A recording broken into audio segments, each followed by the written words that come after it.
Halo teman-teman, dalam proses pembuatan aplikasi, tentunya kita sebagai developer pengen proses itu sangat menyenangkan. Nah, proses menyenangkan yang kumaksud ini, artinya kita tidak perlu melakukan semua pekerjaan yang berulang. Terus kita tidak perlu bingung untuk setup environment, dan kita dimudahkan untuk proses debugging. Kita sebagai developer itu hanya fokus untuk implementasi proses bisnis yang udah diberikan ke kita. Sehingga sistem yang kita buat akan lebih cepat bisa di-deliver ke user dan kita bisa mengerjakan pekerjaan yang lainnya. Nah, pada video kali ini aku akan membagikan 6 Laravel package. Package ini sering aku gunakan dan menurutku dapat memberikan pengalaman yang menyenangkan untuk kita sebagai seorang developer. Nah, apa saja package itu? Mari kita mulai.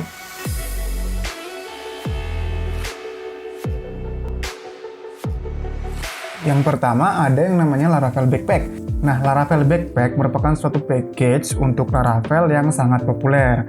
Nah, dia tuh udah di-download 1 juta kali dan memiliki 15.000 pengguna aktif tiap bulannya, ya kan? Nah, Laravel Backpack ini merupakan salah satu package favoritku. Kenapa? Nah, karena dengan menggunakan Laravel Backpack, kita bisa membuat admin panel dengan mudah dan memiliki tampilan yang customable. Nah, salah satu dari fitur Laravel Backpack yang aku sering gunain, itu ada fitur Manage Resource. Nah, dalam fitur Manage Resource ini ada banyak ya. Yang pertama itu ada fitur List. Nah, di fitur List ini kita bisa membuat filter dengan 12 tipe filter. Terus kita juga bisa membuat pagination, kita bisa membuat search, kita bisa membuat bulk action, terus export item, terus kita juga bisa membuat banyak fitur lainnya dengan hanya menuliskan beberapa baris kode saja. Terus yang kedua ada fitur create. Nah, di fitur create ini kita akan dimudahkan membuat form. Nah, kita bisa membuat 50 jenis tipe form input gitu teman-teman. Nah, di sini juga kita bisa membuat form yang tipenya tab juga bisa. Terus tidak lupa kita juga bisa membuat validasi form dengan sangat mudah.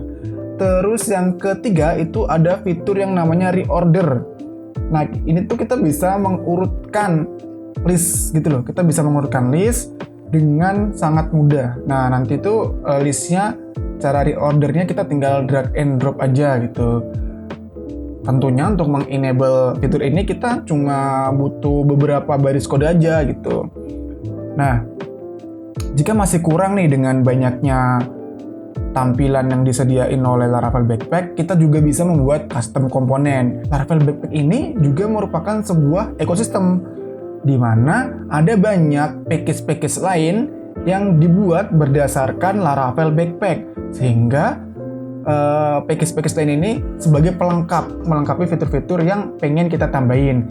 Contohnya ada fitur untuk manage user, ada fitur untuk autentikasi. Nah, itu udah terintegrasi dengan Laravel Backpack. Teman-teman bisa melihat detailnya di halaman package di websitenya Laravel Backpack. Nah, yang kedua itu ada package yang namanya Laravel Debug Bar. Nah, dengan package ini kita tuh dipermudahkan untuk melakukan debugging. Kita tuh nggak usah menulisin kayak vardam gitu, kita nggak usah. Atau kita nggak usah nulisin kayak dd gitu, kita nggak usah. Nah, Laravel Debug Bar ini memiliki banyak fitur. Yang pertama ada query collector. Nah, query collector ini menampilkan semua query, termasuk pending dan waktu yang dibutuhkan untuk melakukan eksekusi query. Nah, ini kita bisa tahu nih, query kita nih apakah query-nya lemot atau query-nya udah termasuk cepat kayak gitu. Nah, kalau kita udah tahu waktu eksekusinya, kita bisa melakukan optimize query kita. Nah, terus ada fitur yang namanya route collector. Route collector ini menampilkan semua informasi mengenai current route yang sedang kita akses gitu ya. Terus ada event collector. Nah, event collector merupakan suatu fitur yang menampilkan semua event yang ada di aplikasi kita. Terus ada catch collector, ada config collector, dan masih banyak fungsi yang lainnya. Nah, package ini tuh direkomendasikan untuk diinstal di environment development. Jangan menginstal package ini di environment production. Soalnya nanti orang-orang yang bukan developer bisa tahu di dalam aplikasi kita nih ada apa aja gitu teman-teman. Nah terus ada yang namanya package Laravel Telescope. Nah Laravel Telescope ini suatu package official dari Laravel yang menurutku sebagai pelengkap dari Laravel Debug Bar. Nah Laravel Telescope ini nantinya ketika kita sudah install, kita akan disediakan suatu dashboard yang isinya ada banyak informasi. Nah, informasi yang ditampilin tuh request, response, terus exception, query, queue, mail, notification, operasi case, dan masih banyak lagi gitu teman-teman. Nah, nantinya kita kalau mau akses Laravel Telescope, kita tinggal akses saja di URL/telescope. Nah, terus yang keempat ada yang namanya Laravel Sail. Nah, Laravel Sail ini merupakan suatu package yang memudahkan kita untuk berinteraksi dengan Docker environment. Nah, kita bisa membuat environment Docker dengan mudah tanpa kita harus memiliki pengetahuan yang mendalam tentang Docker gitu ya. Nah, nantinya ketika kita menggunakan Laravel Sail, kita akan disediakan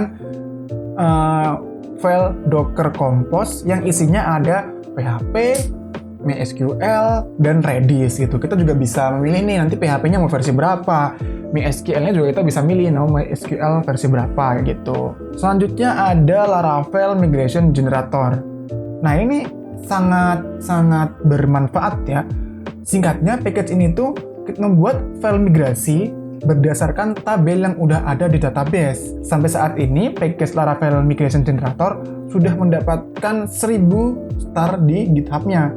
Nah, penggunaannya pun cukup mudah. Kita tinggal jalankan komen PHP artisan gitu, nanti si package-nya bakal akses ke database kita, lalu mengenerate file migrasinya, gitu teman-teman.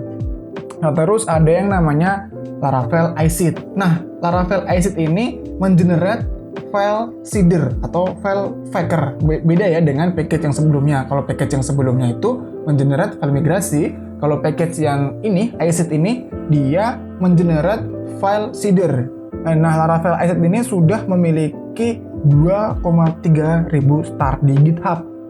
Dan semua package yang udah aku sebutin, kayak Laravel migrasi dan Laravel iSeed, itu udah support ke versi Laravel yang terbaru, yaitu Laravel versi 9. Nah, yang terakhir ini ada yang namanya Laravel IDE Helper. Bagi pengguna IDE, kayak PHP Storm gitu, nah pasti sering nih dapat warning tentang fungsi-fungsi yang kita buat. Mungkin dikasih warning kayak fungsi kita tuh undefined. Nah, padahal fungsinya tuh ada kok undefined. Nah, dengan Laravel IDE Helper ini, package ini membantu IDE kita untuk mengenali fungsi-fungsi kita. Sehingga IDE kita tuh akan memberikan suggestion yang lebih akurat. Oke teman-teman, terima kasih sudah mengikuti video ini sampai akhir. Jika teman-teman ada package-package lain yang menurut kalian bisa memberikan pengalaman menyenangkan, teman-teman bisa komentar melalui kolom komentar di bawah video ini. Baik, aku Asdita. Sampai jumpa di video berikutnya.